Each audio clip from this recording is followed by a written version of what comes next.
Anda kembali di Berita Utama bersama saya, Jihan Novita.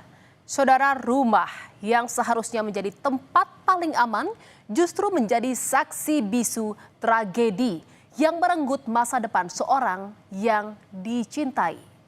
Seorang anak yang baru berusia 9 tahun ditemukan tewas mengenaskan di rumahnya sendiri. Ayahnya, seorang politisi PKS, roboh tak berdaya. Kasus ini pun menjadi tanda tanya besar banyak pihak. Siapa pelakunya dan apa motifnya?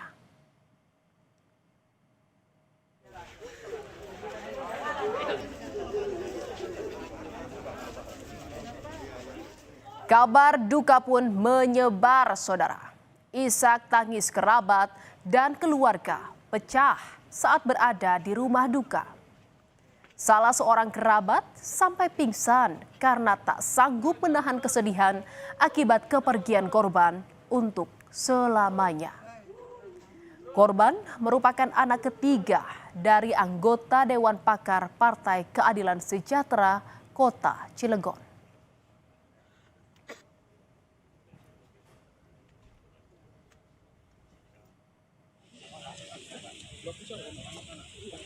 Usai diotopsi, jenazah korban dimakamkan di tempat pemakaman umum Kecamatan Citangkil, Kota Cilegon, Banten. Keluarga dan kerabat mengantarkan jenazah ke tempat peristirahatan terakhir. Mereka menyerahkan kasus ini sepenuhnya ke polisi.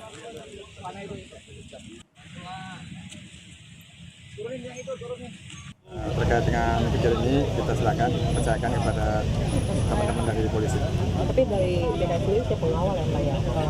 Bisa kita menyerahkan ke pihak kepolisian supaya lebih tidak ada intervensi apapun. Tapi kita doakan semoga semuanya lancar, pelakunya ditemukan dan diberi hukuman sesuai dengan ketentuan undang-undang.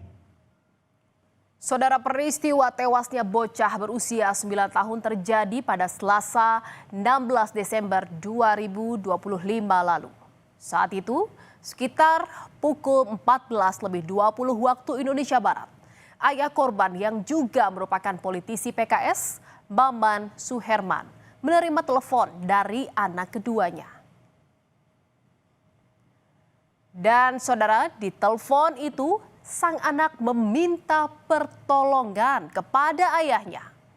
Mendapat kabar tersebut, Maman langsung meninggalkan tempat kerjanya di wilayah Ciwandan dan bergegas pulang ke rumahnya di Kota Cilegon. Dan saudara, sesampainya di rumah, ia mendapati kondisi anaknya sudah tergeletak di kamarnya dengan kondisi mengenaskan. Selanjutnya, saudara, korban dibawa ke rumah sakit Betsaida Kota Cilegon, namun dinyatakan meninggal dunia. Saudara, polisi melakukan penyelidikan. Dari hasil olah TKP terungkap fakta baru. Tewasnya korban bukan disebabkan aksi perampokan, melainkan murni pembunuhan. Polisi menegaskan tidak ada barang milik korban maupun keluarganya yang hilang saat kejadian.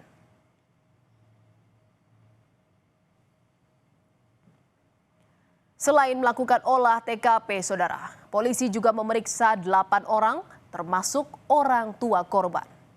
Pemeriksaan dilakukan untuk mencari siapa pelaku pembunuhan.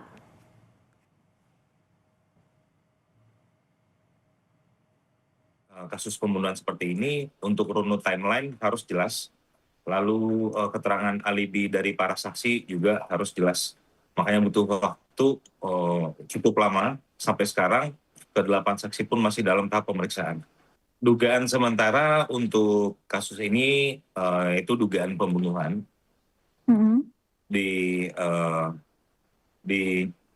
Dapat dilihat dari bagaimana keadaan korban di rumah sakit. Makanya sudah dari Polres Cilegon sudah membuat LP yang mencantumkan dugaan terhadap kasus pembunuhan, jadi bukan perampokan. Peristiwa ini menjadi tanda tanya besar bagi banyak pihak termasuk warga sekitar. Lantaran ayah korban yang merupakan politisi PKS dikenal ramah dan sering berinteraksi dengan warga. Petugas keamanan sekitar pun mendapat informasi bahwa asisten rumah tangga di rumah tersebut sudah pulang saat siang hari atau sebelum kejadian. Katanya itu pembantunya ada yang pulang jam 11, yang satu itu katanya orang itu ya. Itu ada yang satunya jam 2 gitu.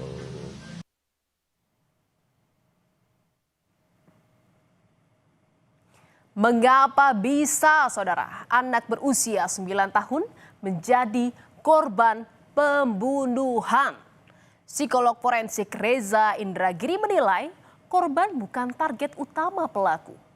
Menurut Reza, pelaku mungkin mengincar kerabat dari korban seperti orang tua. Pelaku mengincar pihak lain yang punya keterkaitan dengan korban, misalnya orang tua korban. Namun karena tidak mungkin melakukan serangan secara frontal terhadap orang tua korban, maka korban dijadikan sebagai objek pengganti atau substitusi. Dalam penyelidikan kasus ini, polisi sedikit menemui batu sandungan. Polisi bilang salah satu alat bukti yakni CCTV di rumah korban rusak, saudara.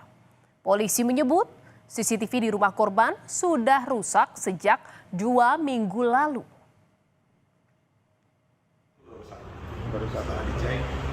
Tapi di rumah sini ada security pribadi nggak, Cuk? Tidak ada security pribadi. Jadi pada saat kejadian itu hanya ada 2 orang, antara adik yaitu korbannya bersama kakaknya.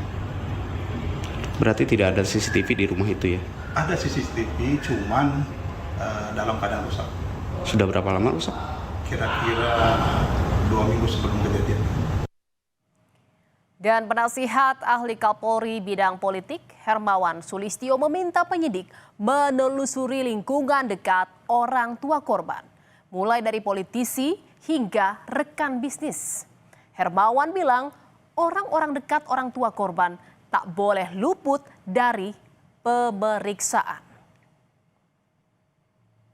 Harus ada dugaan ke arah sana. Jadi nih cara bekerjanya kan semua, misalnya ada 10 orang dari lingkungan profesional, ayahnya dari lingkungan bisnis gitu. Lalu teman-teman korban juga tidak boleh dikecualikan. Jadi teman-teman korban harus ditelusuri, diselidiki.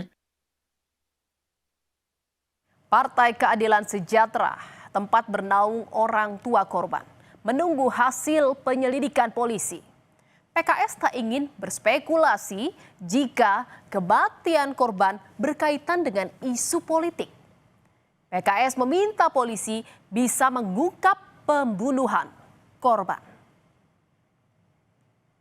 Tidak berspekulasi ya, dan tidak menganggap ini adalah permasalahan politik dan lain-lain gitu ya. Jadi kami masih menunggu sih hasil dari penyidikan ya, apa yang dilakukan oleh aparat penegak hukum terkait ini, karena pasti akan ditemukan motifnya gitu ya, seperti termasuk juga pelakunya, karena ini kan memang delik umum ya, bukan delik aduan. Jadi polisi memang harus bisa bekerja ya untuk menuntaskan ya perkara ini secara profesional dan transparan. Kami masih mengawal ya kasus ini. Saudara, polisi kini harus segera mengungkap kasus ini secara terang benderang.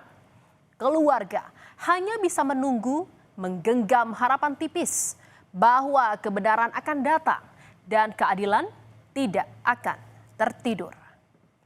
Saudara, berita utama masih akan kembali seusai jeda dengan informasi mengenai raih emas di SEA Games 2025. Basral Graito Hutobo mulai mengenal skateboard dari papan skate seharga Rp5.000.